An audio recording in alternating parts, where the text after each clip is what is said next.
நிறைய பேர் என்னிடம் ஆதங்கப்பட்டு சொல்லிய ஒரு சொல் என்ன அப்படின்னு கேட்டிங்கன்னா, சாமி இந்த மாதிரி என்கிட்ட ஒருத்தவங்க வந்து உதவின்னு கேட்டாங்க. அது சொந்தமாக இருக்கட்டும், நட்பாக இருக்கட்டும், யாராக வேணா இருக்கட்டும், என்கிட்ட வந்து உதவின்னு கேட்டாங்க. நான் வந்து அவங்களுக்கு கணக்கு வழக்கு பார்க்காம நான் உதவிகள் செய்தேன். அவங்களுக்கு வேணுங்கிறத வாங்கி கொடுத்தேன். அவங்களுக்கு பண உதவி செய்தேன், அதை செய்தேன், இதை செய்தேன். ஆனால் இன்னைக்கு எனக்கு எதிரியாக அவங்க செயல்பட்டுட்டு இருக்காங்க அப்படின்னு சொல்கிறாங்க. நான் என்ன சொல்கிறேன் அப்படின்னா, அவங்க வந்து நமக்கு உண்மையாக இருப்பார்கள், பின்னாடி நமக்கு உதவி செய்வார்கள் நினச்சி நம்ம அவங்களுக்கு உதவி செய்யலை, அவங்களுக்கு நம்ம கொடுக்கல. ஒரு உதவி நம்ம கிட்ட கேட்டிருந்தாங்க, அதுக்காக நம்ம உதவி செஞ்சுருக்கோம்.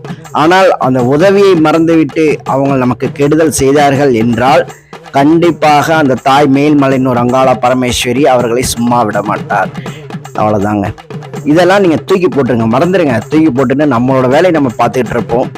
கண்டிப்பாக அந்த தாய் அதை என்னன்னு கேட்பா. இதுதான் அந்த தாய் சொல்கிற வாக்கு.